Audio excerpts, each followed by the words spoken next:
So next is free fall. तर आता motion straight line यामधलं पाचवं लेक्चर आपण घेत आहोत आणि फ्री फॉल काय आहे. आता कन्सिडर करा की एक ऑब्जेक्ट आहे, सपोज एखादा बॉल आहे, तर हा वर्टिकली डाउनवर्ड हा अर्थच्या सरफेस कडे येत आहे. So it is directed toward the surface of earth. त्यानंतर हा खालच्या दिशेने येत आहे, याचा earth it is accelerated downward. आता हा जो ऑब्जेक्ट या ठिकाणी अर्थच्या सरफेसच्या दिशेने येत आहे, तर it is under the influence of force of gravity.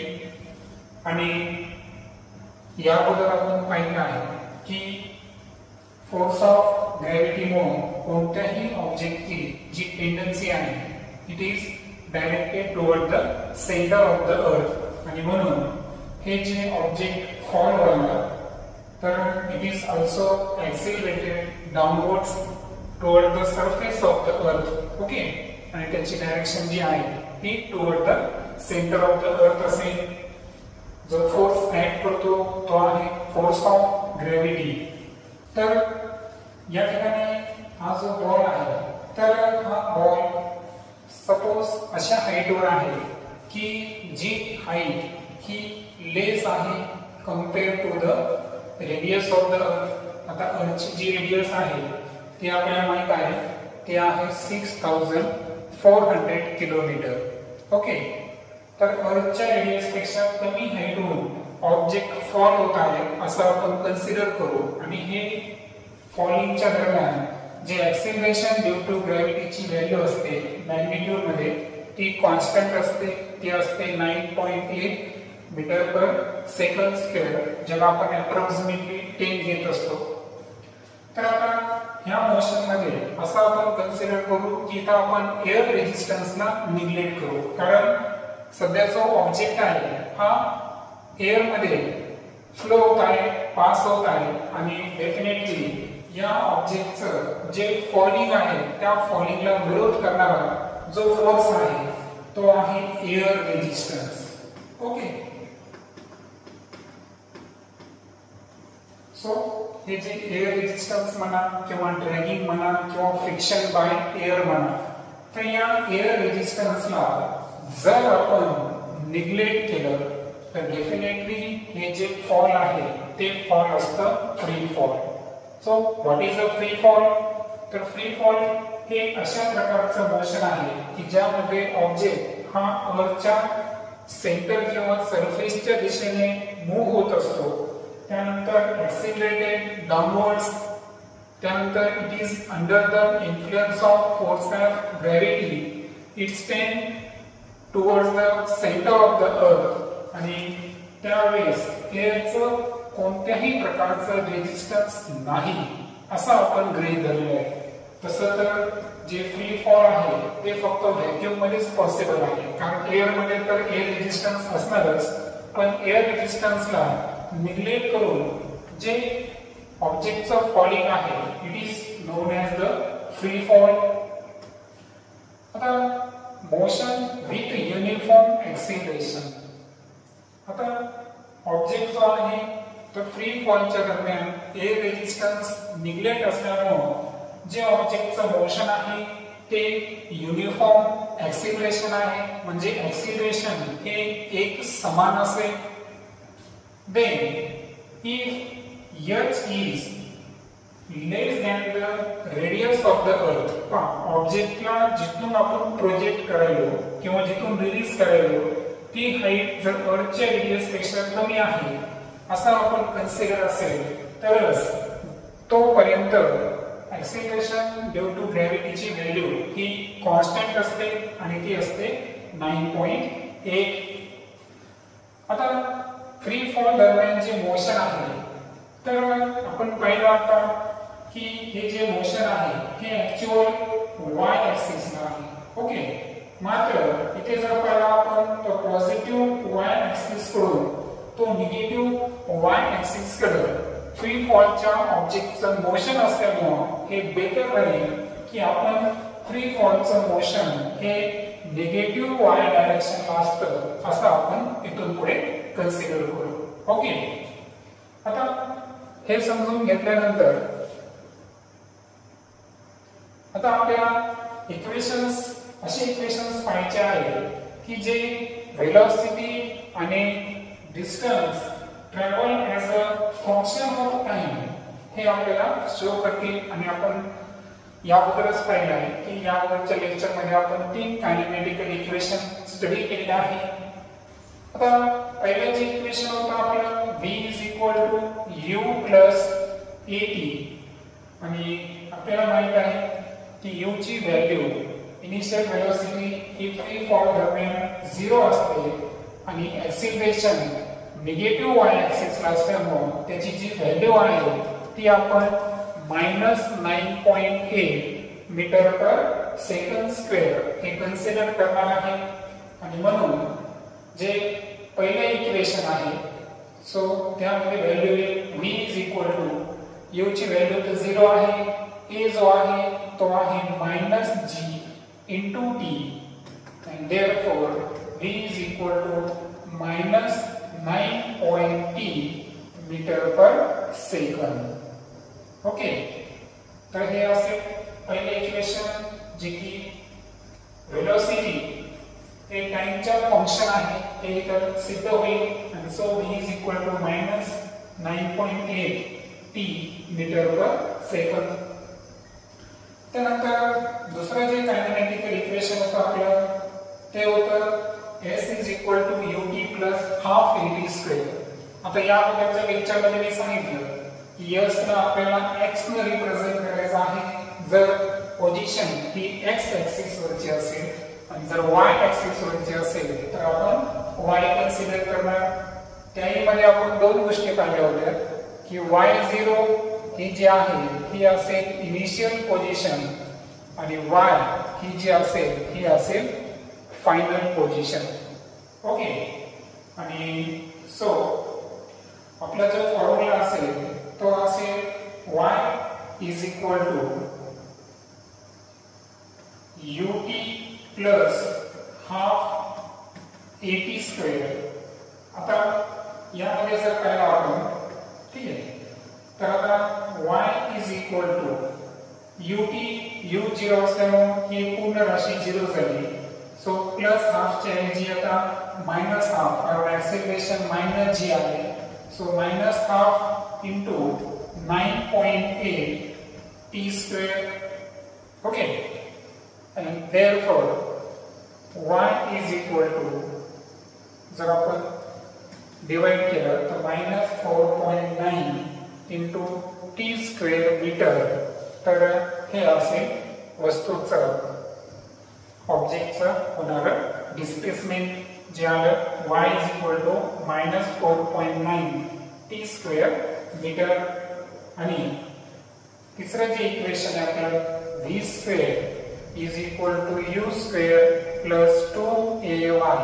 Okay, तर यामध्ये v square is equal to initial 0 आहे, एक्सेलरेशन माइनस आहे. So -2 into 9.8 into y. And so v square is equal to -19.6 y आणि ऍक्च्युअल v स्क्वेअर असल्यामुळे metre square पर second square.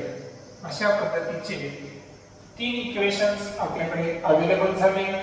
आणि हे जे equations आहेत ते actual velocity and distance travel as a function of time. कारण प्रत्येक जे आहे की दोन याच्यामध्ये आपण वेलोसिटी आणि एक याच्यामध्ये आपण डिस्टन्स जे काढलं हे पाहिलं की it is the function of time. तर हे इथं सिद्ध होतं. त्यानंतर ग्राफ कडे येऊ आपण. पहिला ग्राफ आहे variation of acceleration with time.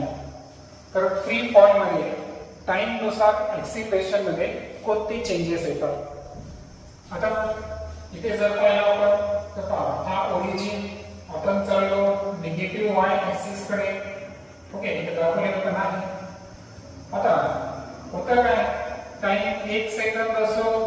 2 second असो किंवा टाइम जसा पुढे चालला एक्स ऍक्सिसला, मात्र जी ऍक्सिलरेशनची व्हॅल्यू आहे ती 10 पेक्षा लेस म्हणजे ती आहे -9.8 मीटर पर सेकंद ही कॉन्स्टंट आहे जरी टाइम चेंज होत असेल, मात्र ऍक्सिलरेशनची जी व्हॅल्यू आहे ती कॉन्स्टंट आहे आणि दॅट्स व्हाय फ्री फॉल दरम्यान ऍक्सिलरेशन ड्यू टू ग्रॅव्हिटीची व्हॅल्यू कॉन्स्टंट असते. हे लेक्चरचे मी सुरुवातीला सांगितलेलं आहे.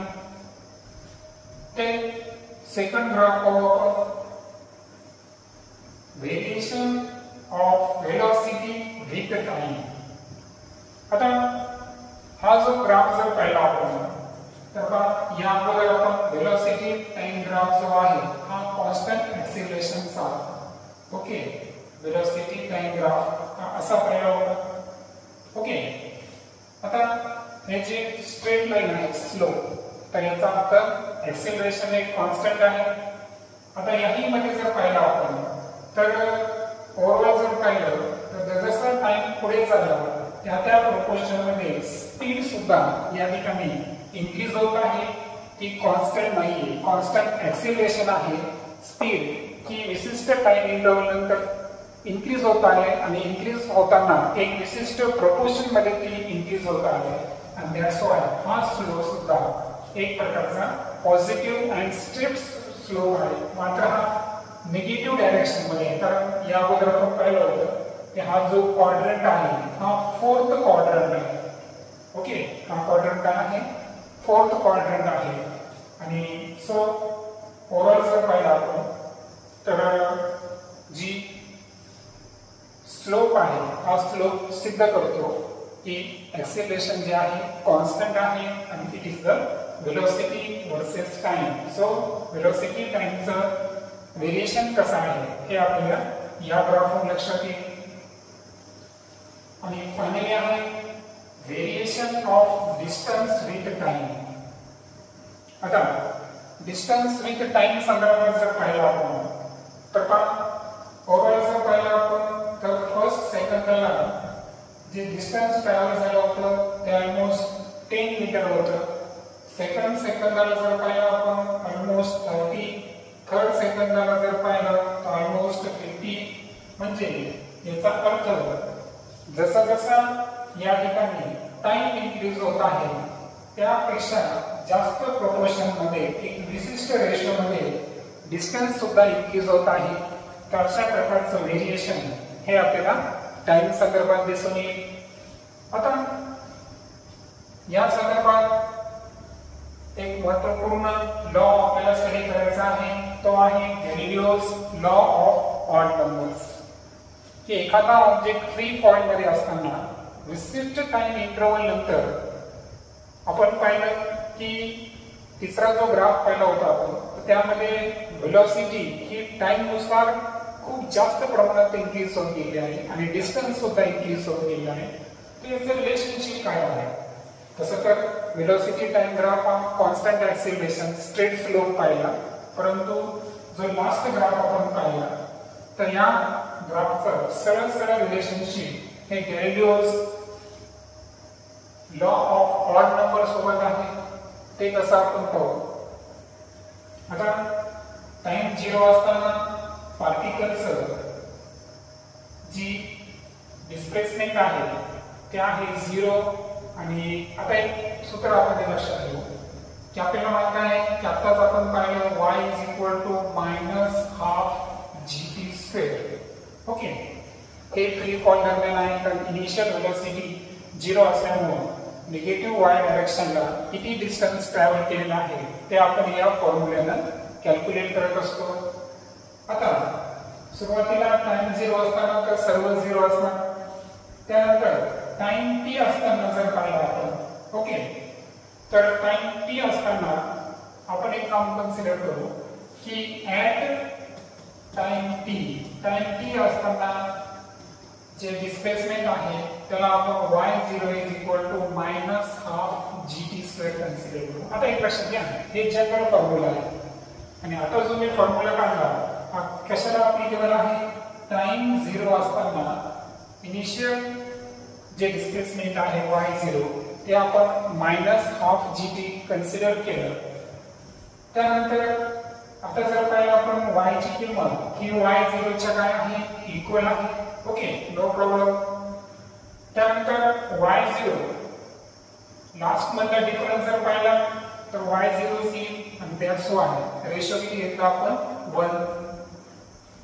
त्यानंतर टाइम जेव्हा आपण 2t प्लेस करू, ओके, तर टाइम 2t प्लेस केला तर t चा स्क्वेअर आहे म्हणजे टोटल टाइम किती होईल 4t.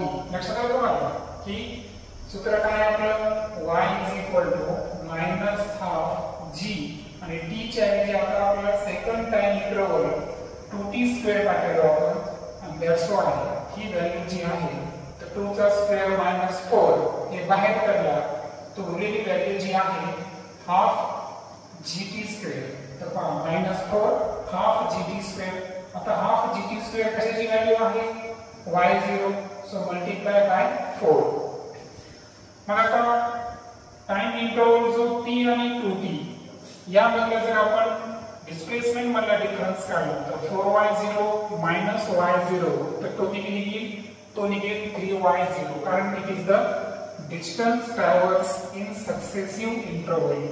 तर t आणि 2t या मधला जो टाइम इंटरवल आहे त्यामध्ये टोटल डिस्टन्स जे पार्टिकलने ट्रॅव्हल केलं तो आला 3y0. सो y0 कॅन्सल केला आपण रेशो मध्ये तर तिथे येईल 3. सेम पद्धतीने इथं तुम्ही 3t टाका किती 3 चा स्क्वेअर 9 तो बाहेर घ्या मग किती आला 9 टाइम्स y0.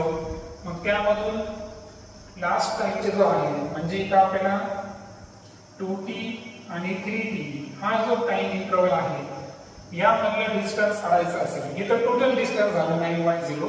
मग 9y0 मधून 4y0 मायनस केला तर किती येईल 5y0 आणि रेशोच्या टर्म मध्ये आला 5.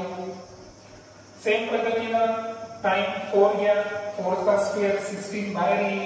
सो टोटल डिस्टन्स जे आहे 4t मधला 16y0 but between 3t and 4t हा जो टाइम इंटरवल आहे या मधला काढायचा असेल तर 16 मधून 9 वजा करा ते 7y0 आणि म्हणून हा जो रेशो जर पाहिला आपण तर हा आला 1:3:5:7:9 म्हणजे या पद्धतीने जसं जसं आपण टाइम इंटरवल हा t 2t 3t या प्रोपोर्शन मध्ये वाढवतो तसतसं जो डिस्टन्स ट्रॅव्हल रेशो आहे हा रेशो एक ऑड नंबर फॉर्म मध्ये आहे आणि तो फॉर्म आहे 1:3:5:7:9. ओके, या पद्धतीने.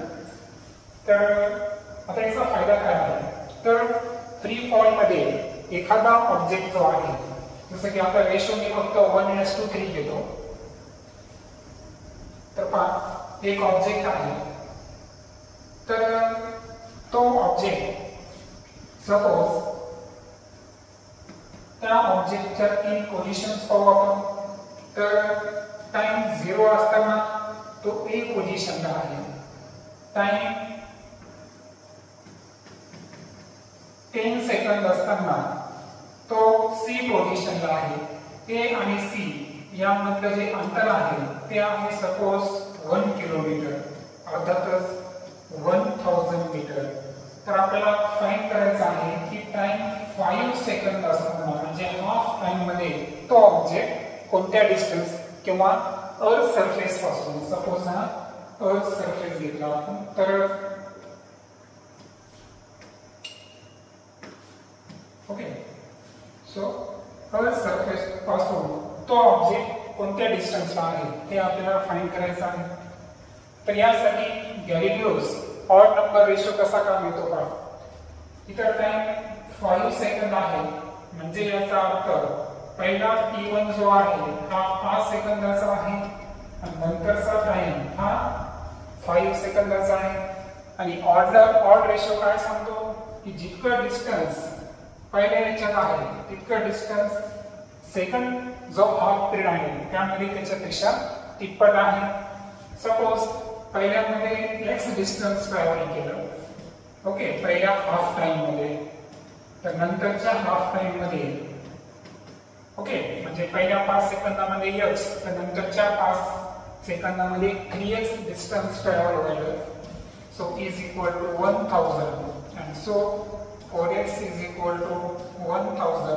x ची व्हॅल्यू येईल 250 मीटर. पण मी प्रश्न काय विचारला की 5 सेकंदानंतर तो ऑब्जेक्ट अर्थ पासून किती डिस्टन्सला आहे. समजा हे BC आहे, तर मी BC विचारला आहे, तो BC ची व्हॅल्यू आहे 3x. So 3 into 250 is equal to 750 metre. तर अशा पद्धतीने आपण गॅलिलिओस ऑड नंबर जे आहे तर त्याचा वापर करून अशा पद्धतीने फ्री फॉल मध्ये डिस्टन्स हे कॅल्क्युलेट करू शकतो. नेक्स्ट व्हिडिओमध्ये आपण राहिलेले 2 कन्सेप्ट, एक स्टॉपिंग डिस्टन्स आणि दुसरा आहे रिएक्शन टाइम, या संदर्भात डिस्कस करू.